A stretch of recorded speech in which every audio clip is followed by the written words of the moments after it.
살면서 타인과 내가 다른 것에 대해서 사회적 편견과 제약을 느껴본 적이 있으십니까? 제 모습을 살펴보면 남들과 그렇게 크게 다르지 않는 비슷한 모습으로 살아왔던 것 같습니다. 남자로 태어나고 부모님 모두 한국인이시고 성씨도 그렇죠. 흔한 김씨에다가 또 이름도 그렇게 발음이 이상하거나 그렇지 않고요. 독특한 이름이 아니라 평범한 이름이고 또 오른손잡이고 키도 2023년 산업통상자원부 통계가 나와 있는데요. 우리나라 평균 키가 점점 매년 이렇게 높아지고 있습니다. 한국 여성의 평균 키가 161.4 정도 되고요. 남성이 174.5 정도 됩니다. 제가 한 175 정도 되니까 아직까지는 평균에 가깝습니다. 고등학교 1학년 때 제가 이제 봄에 이제 부산에서 서울로 이사를 왔어요. 전학을 왔는데 제 말투가 이제 부산 사투리를 쓰고 있었던 겁니다. 저는 이게 부산 사투리인지 몰랐습니다. 내가 말을 하니까 이제 친구들이 저 주위에 몰려와서 말을 좀 해보라고 너무 재밌다고 그리고 제가 한마디를 하면 막 웃어요. 웃고 또 말을 좀 해달라고 옆에 와서 이렇게 둥그렇게 앉아서 이렇게 굉장히 저를 이렇게 재밌게 반겨주더라고요. 그래서 그때 이제 나 혼자만 사투리를 쓰는구나 그런 경험 있잖아요. 모두가 다 서울말 쓰는데 나 혼자만 사투리를 쓰는 그런 느낌. 그래서 제가 1학년 때 고등학교 1학년 때 별명이 부산댁입니다. 부산댁. 그래서 그러면서 이제 청소년기이니까 아무래도 말을 좀 바꾸고 싶었어요. 그래서 빠르게 이제 언어를 적응을 해서 이제 서울말과 부산말의 이중 언어를 사용하는 1.5세로서의 삶을 살아가고 있습니다. 지금은 완벽한 서울말을 쓰고 있지만 좀 흥분하거나 좀 그렇게 화날 때 이럴 때 이렇게 사투리가 조금 새어나오기도 하고요. 그 다음에 쌍시옷 발음이 좀 어렵습니다. 그래서 할 수는 있는데 좀 어렵습니다. 그래서 제가 발음하는 것 중에서 약간 쌍시옷 발음이 이제 있으면 목사님이 1.5세의 삶이 어렵구나 이렇게 생각해 주시면 되겠습니다. 첫 번째 사사 온니엘이 죽고 그 뒤를 이어서 두 번째 사사 에웃이 등장하는데요. 온니엘은 이제 흠잡을 데 없는 모범 가문의 모범 사사죠. 에웃은 그러지 못했다라는 겁니다. 그래서 에웃은 그 어떤 사람이었는지 또 하나님께서는 왜 에웃을 사용하셨는지 우리가 어떻게 준비되어야 되는지 같이 한번 말씀을 살펴보았으면 좋겠습니다. 첫 번째로 우리가 좀 생각해 보아야 될 부분이 하나님께서 분노하시면 새로운 적이 생겨난다라는 겁니다. 사사기의 순환 구조 여러분 기억하시죠? 처음에 이제 죄를 짓죠, 그렇죠? 그리고 이제 압제를 당하고 간구를 해서 사사가 등장하고 그래서 구원을 하나님께서 허락해 주시고 그 다음에 다시 망각하고 그리고 죄를 짓는 이 어떤 흐름입니다.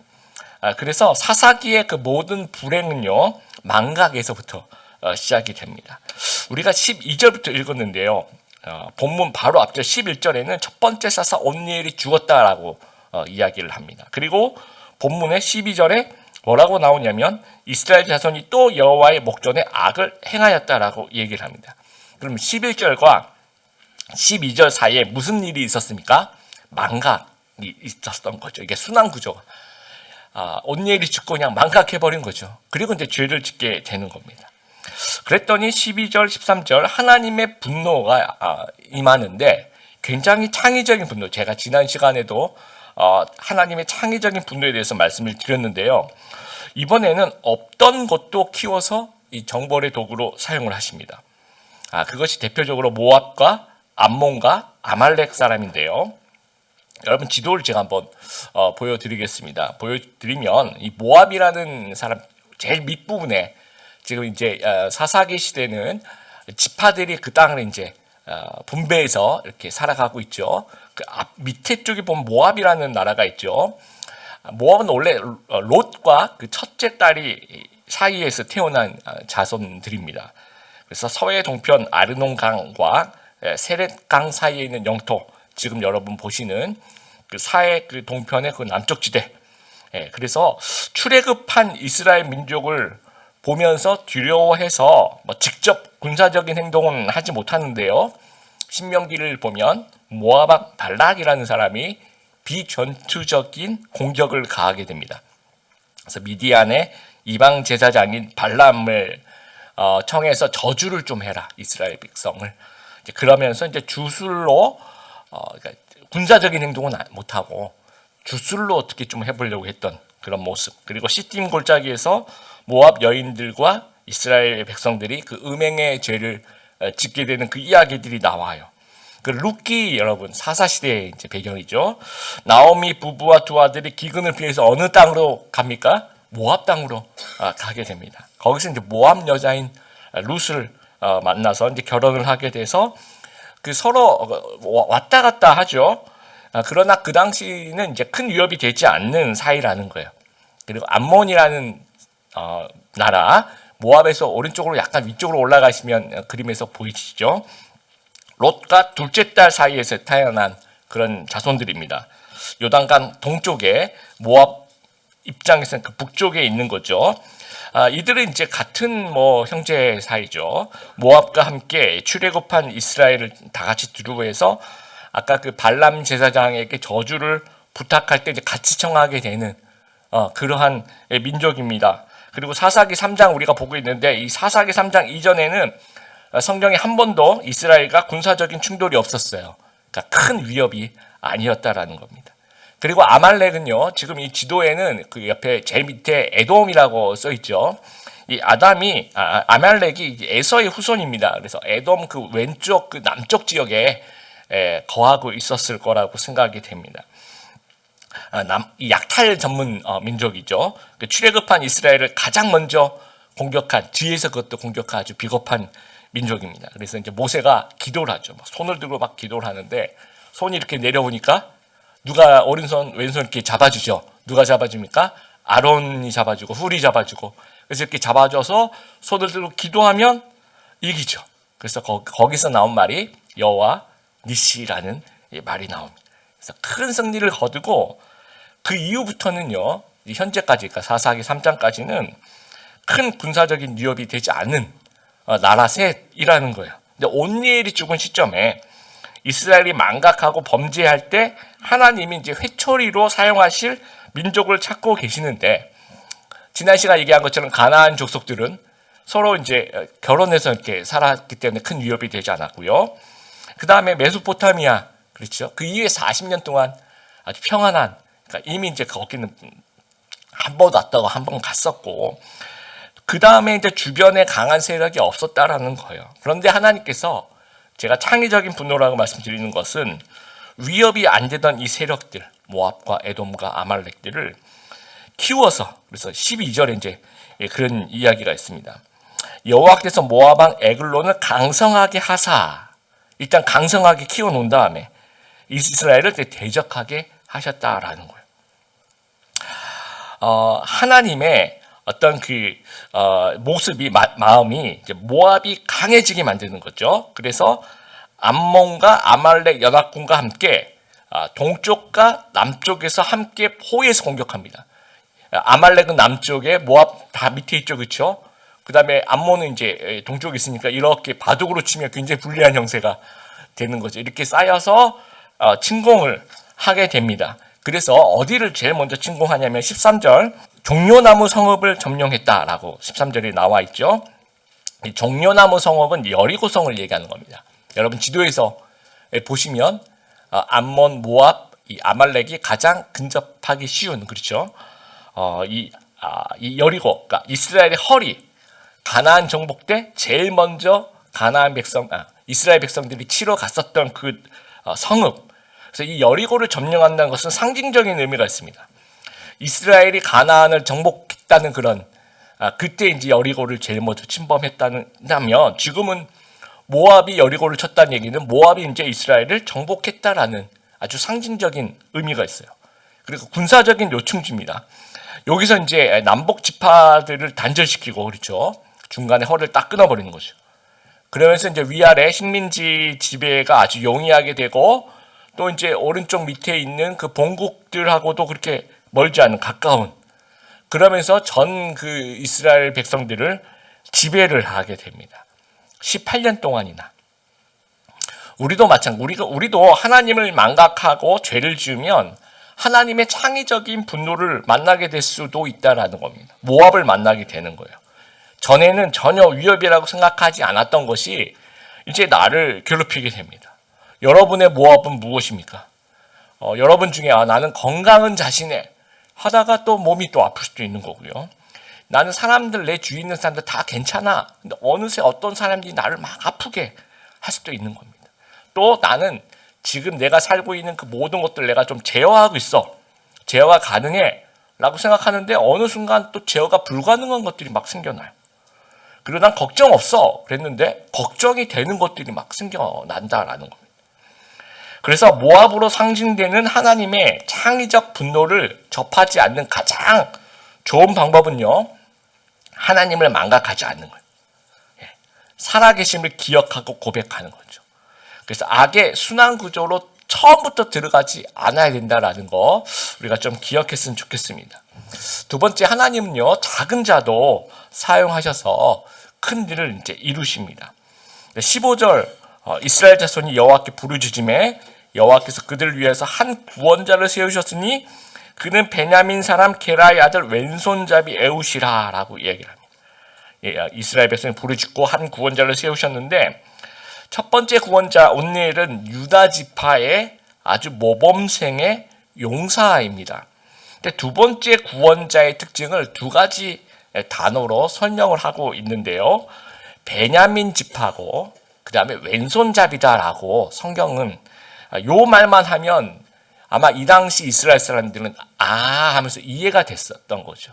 우리는 베냐민 지파가 왼손잡이가 뭐가 어때서 이렇게 생각할 수 있습니다.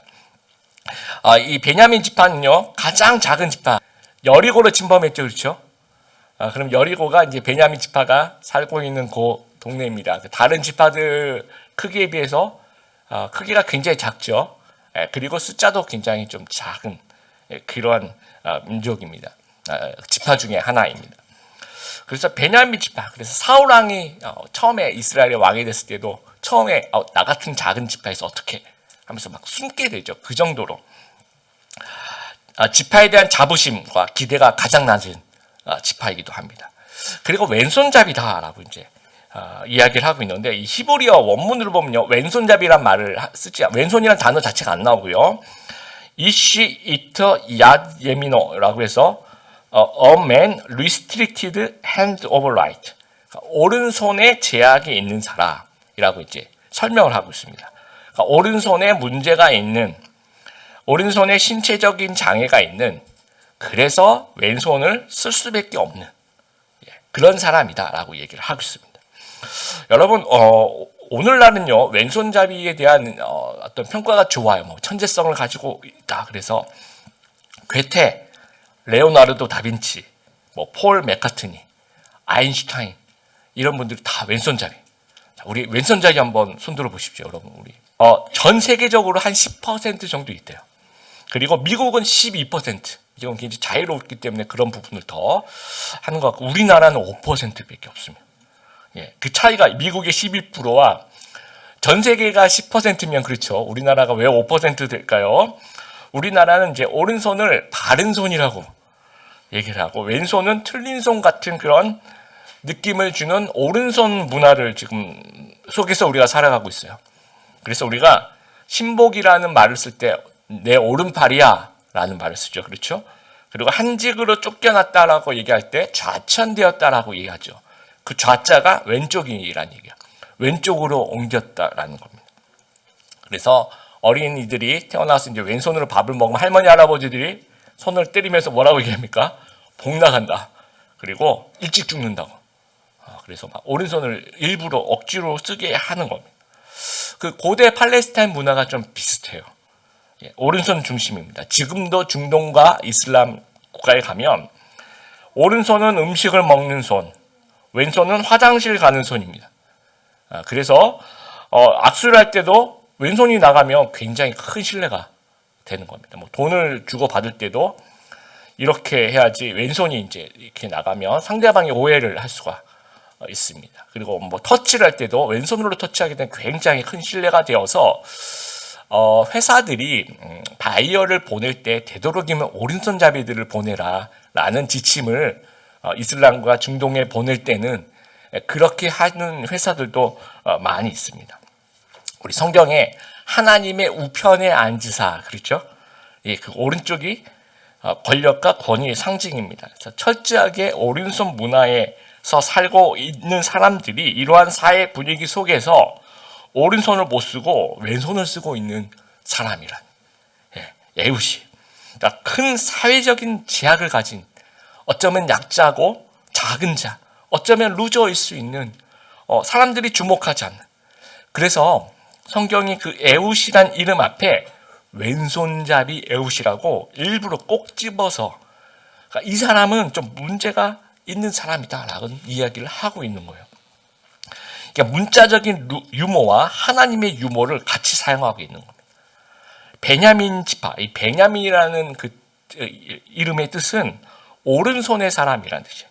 근데 오른손의 사람 지파에서 왼손을 쓰는 사람, 그죠? 베냐민 지파의 왼손잡이 에웃. 이거는 문자적인 유머를 지금 성경 사용하고 있고요.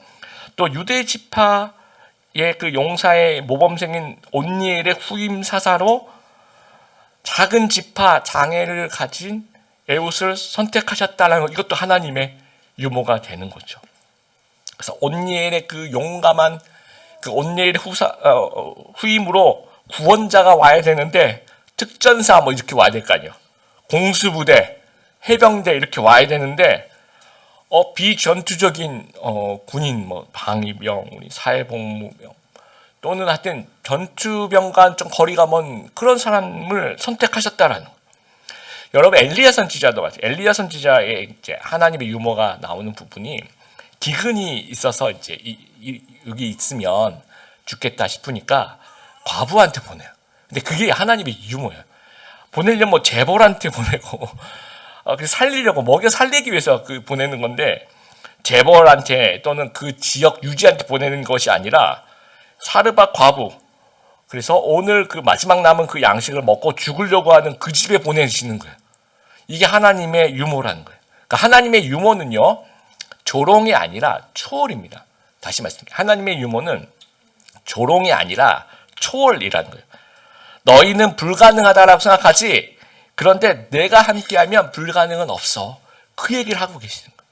그게 이제 문자적인 유머와 하나님의 유머와 표현이 되는 겁니다.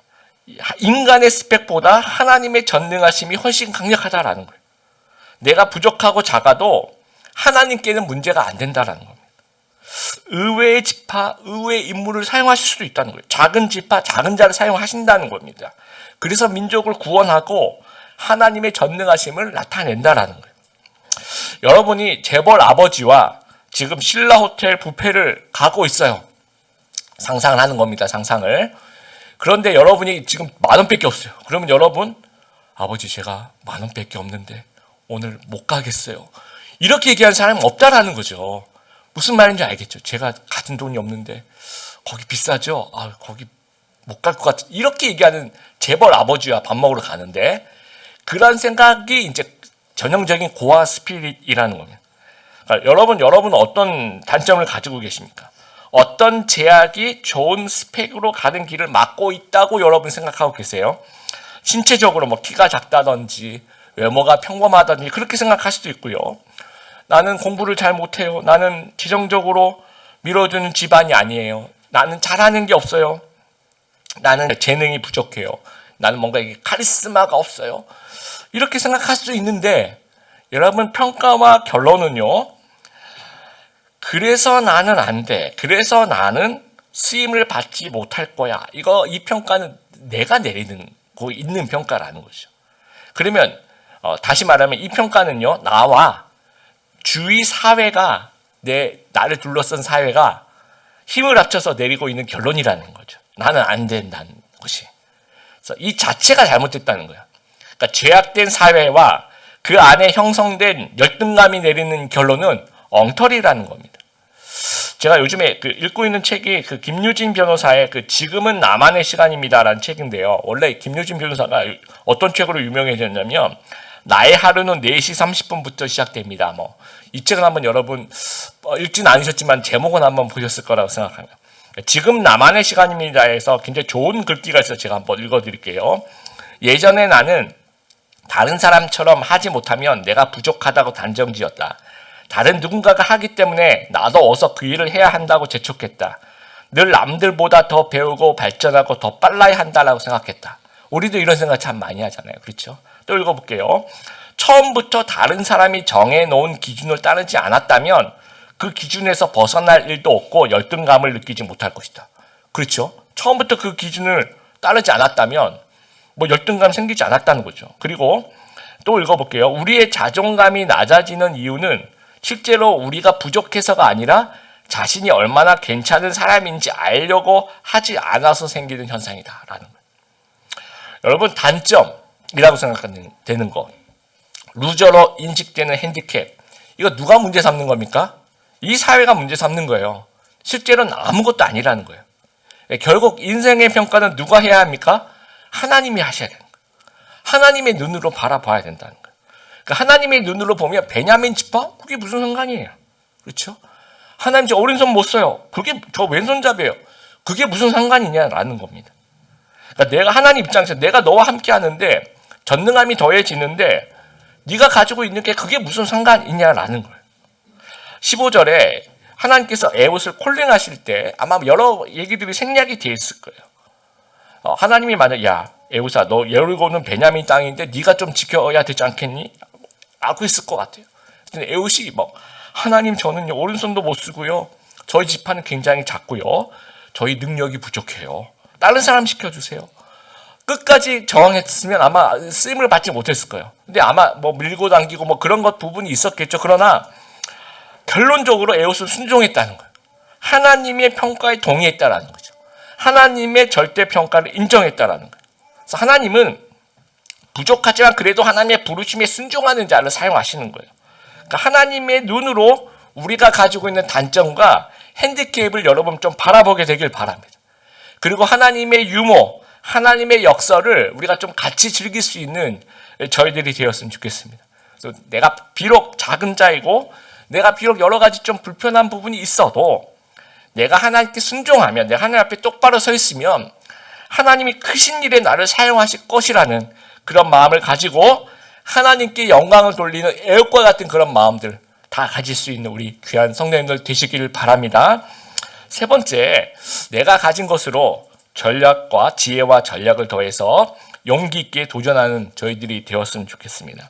16절에 에웃은 길이가 한 규빗 되는 좌우의 날성 칼을 만들어 그의 오른쪽 허벅지 옷 속에 차고 에웃은 사사로 세워지고 이제 공물을 바치러 가는 거예요. 식민지니까 칼을 숨기고 처음부터 가요. 처음부터 마음을 굳게 먹은 거죠. 내가 용기 있게 도전하겠다 생각하고 한 규빗 된 한 45cm 정도 된다고 하는데 정말 과일 깎는 칼 그거 아닙니다. 아예 마음을 굳게 먹고 간 겁니다. 근데 가는데 그러나 막무가내로 맨 땅에 헤딩하듯 그렇게 간 거 아닙니다. 자세히 성경 이제 읽어보면 나름대로 지혜와 전략이 있어요. 그리고 에웃이 가진 것을 사용합니다. 에웃의 전략은요 3단계로 생각해 보면 첫 번째 적의 최고 지도자를 제거하는 거예요. 두 번째는 이스라엘 군대를 소집하는 거죠. 그리고 세 번째는 모압을 몰아내는 겁니다. 이제 그런 과정에서 그거 두 가지를 사용하는데 첫 번째는 지혜를 사용하고요. 두 번째는 자신이 가진 것을 사용하면서 이 세 가지 전략대로 한 단계 진행을 하고 있는 겁니다. 처음에 이제 적의 최고 지도자를 제거해야 되겠죠. 그래서 17절에 공물을 모압 에글론에게 바치러 이제 가요. 근데 처음에는 그냥 조용히 공물을 바칩니다. 그래서 보면 어떻게 오른손 못 쓰는 거 보여주는 거죠. 그러면 사람들이 볼 때 이 사람은 그 당시 다 오른손 칼을 이렇게 드니까 별 위협이 안 되는구나. 오른손은 잘 못 쓰는 사람이구나. 그렇게 생각하는 거죠. 그리고 18절 에웃이 공물 바치기를 마친 후에 공물을 메고 온 자들을 보내고 자기는 길갈 근처 돌 뜨는 곳에서 돌아와서 이르되라고. 그러니까 처음에는 공물을 다 마치고 지금 여리고죠. 여리고 근처에 있는 길갈까지 이제 안녕히 계세요 가는 거예요. 돌아가는 거예요. 가다가 길갈 근처에서 그 돌뜨는 어떤 곳이 있었던 것 같아요. 너희는 그대로 가라. 나는 다시 돌아가겠다 하면서 혼자 옵니다. 그리고 같이 온 사람을 보냅니다. 그러면서 동료의 안전을 확보하는 거예요. 이거는 혼자 해야지 더 생각할 때 성공 확률이 높다라고 생각하는 거예요. 그리고 19절 보면 혼자 왕에게 가서 이제 왕이시여 내가 은밀한 일을 왕에게 아뢰려 하나이다라고 얘기해요. 은밀하게 들을 말씀이 있다라고 얘기를 합니다. 원어의 그 은밀하게 들을 말씀, 말, 이제 다바르라는 말인데 이거는 말일 수도 있고요. 아니면 들을 어떤 것이라고 표현을 해도 되는 거죠. 그 문맥에 맞게. 그러니까 듣는 사람 입장에서는 내가 왕께 들을 말이 있습니다. 이렇게도 들릴 수도 있고요. 왕이여 내가 왕에게 드릴 것이 있습니다. 은밀하게 드릴 것이 있습니다. 라고 하면 어떻게 생각하겠어요? 선물을 주나, 뇌물을 주려고 하나보다라고 생각할 수도 있다는 거죠. 17절 그 뒷부분에 보면 에글론은 매우 비둔한 자였다. 우리말 성경이 굉장히 좀 멋있게 번역했는데요. 쉬운 성경, 또 영어 성경은 다 매우 뚱뚱한 사람이라고 번역을 하고 있습니다. 그러니까 이게 아주 상징적인 거예요. 18년 동안 얼마나 이 이스라엘 백성들은 수탈을 했으면 그걸 상징적으로 보여주는 거예요. 그러면서 이제 또 뇌물을 줘 하면서 이제 마음이 열리는 거죠. 그래서 에웃은요 적의 방심을 최대한 이용하고 있습니다. 혼자 찾아가요. 오른손도 못 쓰고, 그러니까 별로 경계하지가 않습니다. 그러나 이제 16절에 그 에웃은 오른쪽 허벅지에 칼을 차고 있죠. 이게 이제 사람들이 왜 하필이면 오른쪽에 칼을 찼을까 하는데 실제로 우리가 오른손잡이라면 칼집은 왼쪽에 차겠죠. 그래서 이거를 뽑아서 사용하고 이제 다시 집어 넣게 되겠죠. 그러면 이제 다들 검문할 때 왼쪽에 칼이 있는지를 보는 거죠. 근데 에웃은 오른쪽 허벅지에 이제 그 위에 또 옷을 입었으니까 하여튼 오른쪽에 찼으니까 왼쪽을 보면 이게 튀어나오지도 않고 그랬죠. 슬며시 습관적으로 다들 왼쪽을 볼 겁니다. 그러니까 들키지도 않고, 그러니까 자신의 단점이 장점이 되는 그 순간인 거예요. 지금 왕이 안심하고 방심합니다. 그래서 19절 왕이 명령하여 조용히 하라 하며, 조용히 하라 하는 얘기는 물러가라라고 얘기해요. 모셔선 사람들이 다 물러가게 됩니다. 그리고 20절 에웃이 그에게 들어가니 왕은 서늘한 다락방에 홀로 앉아 있는 중이라. 자, 이 알리야라고 이제 다락방을 알리야라고 얘기하는데요. 공식 회견실이 아닌 왕의 개인적인 휴식 및 홀로 있는 그런 공간입니다. 혼자 있는 곳에 이제 에웃이 들어간 거예요. 왕의 입장에서 볼 때는 뇌물 받기 딱 좋은 곳이에요. 아무도 없고. 그런데 우리가 볼 때는 죽기 딱 좋은 곳에 혼자 있는 거죠. 그래서 에웃이 이르되 내가 하나님의 명령을 받들어 왕에게 아뢰를 일이 있습니다라고 이제 얘기를 해요. 그러니까 이제 신탁이라는 거 아시죠? 왕 하나님의 말씀 그러면 같은 하나님 안 믿더라도 당신 대신에 할 말이 있어? 그러면서 이제 신탁이라고 얘기하니까 일어나요. 일어났는데 이 뚱뚱한 사람이 이 뒤뚱거리면서 일어나는 그 빈틈을 노리면서 21절 에웃이 왼손을 뻗쳐 그의 오른쪽 허벅지 위에서 칼을 빼어 왕의 몸을 찌르게 됩니다. 그리고 22절 이게 굉장히 깊이 찔러요. 그래서 그 끝이 등 뒤까지 나갔다라고 이야기합니다. 그러면 에웃이 망설이지 않고 찔렀다는 거죠. 아주 깊숙하게. 그래서 오늘 보면요, 22절 그래서 이제 기름이 칼날에 엉키고 거기까지만 번역이 되는데요. 오늘 보면 그 뒤에 번역되지 않은 두 단어가 나와요. 뭐라고 나오냐면 오물이 흘러나왔다라는 말이 있어요. 근데 번역을 어느 구절 영어 성경도 그렇고 저희도 그렇고 왜냐하면 이게 22절 안에 그 얘기가 다 들어갔다라고 생각하는 거예요. 그러니까 번역을 안 해도 크게 지장이 없는데 이게 번역이 되면 조금 더 우리의 상상력을 자극할 수 있습니다. 오물이 흘러나왔다. 여러분 생각해 보세요. 배를 깊숙이 막 칼로 찔렀습니다. 그래서 그 뒤에까지 나와요. 그 정도면 그 배 안에 있는 피도 흘러내렸겠죠. 그 내장과 또 소화 중인 음식물과 하여튼 여러 가지들이 나왔을 텐데 그거를 이제 성경은 오물이라고 표현하는 겁니다. 근데 여러분 그 배 안에 있는 것이 몸만 밖에 나오면 냄새가 그렇게 향긋한 냄새는 아니겠죠, 그렇죠? 그런 어떤 좋지 않은 냄새가 났을 거예요. 그러니까 23 3절 에훗이 현관에 나와서 다락방을 뒤에서 문을 닫고 잠굽니다. 다락방 문을 닫아서 잠그는 거 굉장히 치열한 거예요. 그냥 도망갈 시간을 버는 겁니다. 근데 에훗이 뭐 무서워서 도망가는 거 아니고요. 왜냐하면 겨우 지금 1단계예요. 살아서 2단계, 3단계를 실행해야 되니까 도망가야 될 시간을 버는 거죠. 그래서 아까 제가 냄새 얘기를 했는데 그 24절에 에훗이 나간 후에 왕의 신하들이 들어와서 다락문들이 잠겼음을 보고 이르되 왕이 분명히 서늘한 방에서 그의 발을 가리우신다. 자, 이 발을 가리운다라는 표현, 사울왕 다윗을 쫓을 때도 동굴에 들어가서 발을 가리운다 이런 표현을 쓰는데요. 이건 용변을 본다라는 그런 표현입니다. 옷을 이렇게 내리면 그 발 위로 이제 옷이 떨어지겠죠. 막 그런 관용적인 표현을 쓰는 겁니다. 그래서 아까도 이제 그 냄새가 좀 났겠죠, 그렇죠? 이 배를 찌르면서 오물이 쏟아졌다고 하니까 그런 상태에서 다락방 문이 잠겨져 있어요. 그러니까 화장실 가셨나 보다라고 자연스럽게 생각할 수 있다라는 겁니다. 그래서 25절에 한참을 기다렸더니 안 나오는 거예요. 그래서 왕이 변비가 있으신가 보다. 비만이 변비의 원인이 되기도 한다라는데, 그러면서 또 함부로 또 이게 어렵잖아요. 그러니까 조금 더 평소에 다른 사람들보다 더 많이 오래 기다렸던 것 같아요. 그래서 문을 열고 보니까 왕이 이제 죽어 있는 겁니다. 그동안에 이제 열심히 말을 타고 달렸겠죠. 그동안에 이제 에훗은 26절에 피하여 돌 뜨는 곳을 지나 스이라로 도망간다. 이 스이라가 아마도 이 에브라임 땅일 거라고 생각해요. 중간 지점, 이 집결지가 있는 곳. 그래서 에훗이 나팔을 붑니다. 나를 따르라라고 얘기를 해요. 여러분, 이 에훗이 나팔을 불고 나를 따르라 했을 때 이 이스라엘 백성들이 더욱 용기가 났을 거예요. 온니엘이, 여러분 생각해요. 온니엘이 나를 따르라 하는 것보다도 에훗이 내가 베냐민 집하고 왼손잡이고 오른손 목수인데도 내가 에글론 왕을 죽였다. 하나님이 나와 함께 있다. 나를 따르라 했을 때 사람들이 더 용기가 생겼을 것 같아요. 에훗이 했다고? 그러면 나도 할 수 있겠구나 하면서 사람들이 이제 몰려 나오기 시작합니다. 그래서 2단계가 실행이 되고 28절에 보면 3단계가 실행이 되는 거죠. 무리가 에훗을 따라서 내려가서 모압 맞은편 요단강 나루를 장악할 한 사람도 건너오지 못하게 하는 겁니다. 그래서 이 모압 연합군을 무찌르기 시작하면서 이 에브라임 산지에서 요단강까지 이제 내려가면서, 그렇죠, 내려가면서 전투를 하는 게 굉장히 유리하죠.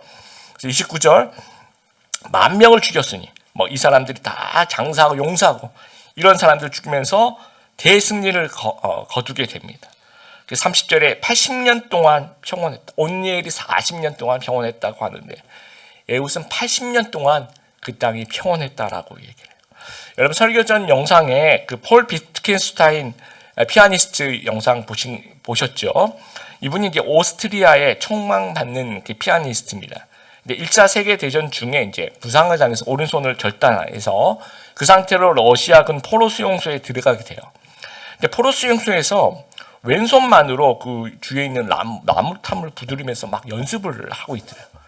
그래서 이제 수용소에 있는 러시아 그 군들이 이 사람 좀 특별하다 싶어서 피아노 연습을 할 수 있는 시간까지도 배려해 줬다라고 합니다. 그래서 피아노 작품을 왼손으로만 칠 수 있도록 이제 본인이 처음에는 그렇게 편곡을 해서 쳤대요.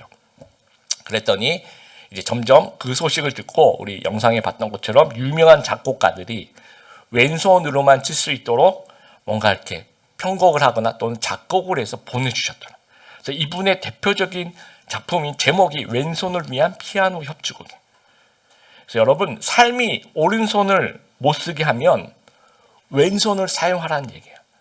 다시 말씀드려요. 삶이 여러분의 오른손을 못 쓰게 하면 왼손을 사용하면 되는 겁니다.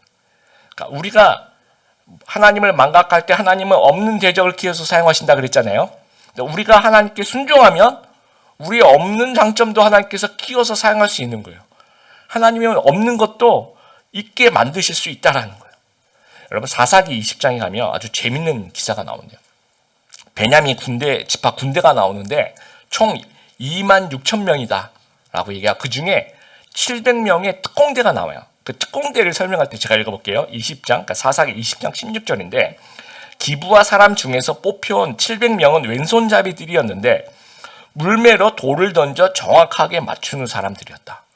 여러분, 이 베냐민 지파에 이 왼손잡이 700명 특공대가 있었는데 물매로 돌을 던져서 정확하게 맞춘 사람들. 그래서 이 왼손잡이 700명, 이 왼손잡이란 단어가 지금 3장에 나오는 왼손잡이와 똑같은 단어를 쓰고 있어요.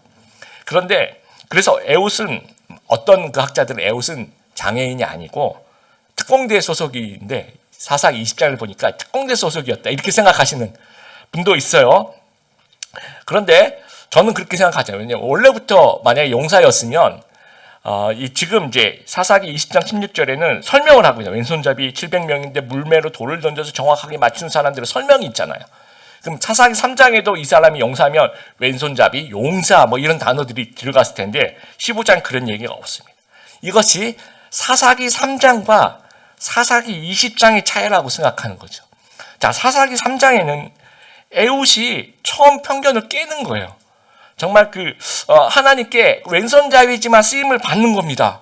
그랬더니 시간이 한참 지나서 사사기 20장쯤 되니까 이것이 소문이 나고 야 왼손 유리하대 하니까 그걸 따라하기 시작해요. 그래서 여기는 restricted hand of right, 오른손이 restricted, 이건 뭐 장애로 인한 restricted 된 것이라기보다 왼손을 더 많이 사용해서 아마 그런 표현을 썼던 것 같습니다. 여러분 고대 전장에서 왼쪽엔 방패를 들고 오른쪽엔 칼을 들죠. 그러면 오른쪽 잡이가 물매를 던지면 방패에 걸리게 되죠. 근데 왼손잡이가 물매 이렇게 포물선 이렇게 그리고 돌아오겠죠. 물매를 던지면 이 오른쪽이 상당히 약하게 됩니다. 그럼 왼손으로 물매를 던진다는 것은 이 당시 아주 치명적인 비대칭 무기가 되는 거예요. 이거를 이제 이스라엘 백성이 알게 된 거예요. 야, 이제 전엔 이게 핸디캡이었는데 에후가 이제 물줄기를 다 바꿔놓은 거예요. 그래서 이제는 이게 아주 좋은 무기가 되는 겁니다. 이게 영향력입니다, 여러분. 우리가 가진 어떤 약점이 있어요. 근데 우리가 이것을 지혜의 눈으로 또 하나님이 나에게 이것을 부르셨다라는 생각을 가지고 그것을 하나님 위해서 사용할 때 그것이 강점이 되면서 다른 사람에게 영향력을 줄 수 있다는 거죠. 그리고 내가 아니라 하나님이 하신 거야 라고 하나님께 영광을 돌릴 수가 있다는 거예요. 고린도전서 1장 27절 29절 같이 한번 읽어보도록 하겠습니다. 하나님께서는 지혜로운 것들을 부끄럽게 하시려고 세상에 미련한 것들을 선택하셨고 강한 것들을 부끄럽게 하시려고 세상에 약한 것들을 선택하셨습니다. 이것은 하나님 앞에서 어느 누구도 자랑하지 못하게 하기 위해서였습니다. 우리처럼 여러분 가운데 나는 온니엘 같은 사람이야 이렇게 생각하시는 분도 계실 거고요. 아니야 나는 좀 에녹과 같은 그런 부류의 사람이야 라고 생각하는 분들도 있을 거예요. 그런데 에녹과 같이 있는 사람일지라도 나는 그래서 난 사용받지 못할 거야. 이거 거짓말입니다. 이거는 하나님의 생각은 달라요. 하나님이 이 미련한 것들, 약한 것들을 선택하셔서 너희가 하는 것이 아니다 라는 걸 보여주는 거예요. 여러분 따라하겠습니다. 내가 하는 것이 아니다. 하나님이 하시는 것이다. 그래서 하나님은 우리의 약점을 얼마든지 사용하실 수 있습니다. 그래서 에웃처럼 우리가 부르심에 순종하고 지혜와 전략을 가지고 용기 있게 도전하면서 패배를 승리로 바꾸고 불가능을 가능으로 바꾸며 하나님께 영광을 돌리는 귀한 하나님의 백성들 다 되시기를 주님의 이름으로 축복드립니다.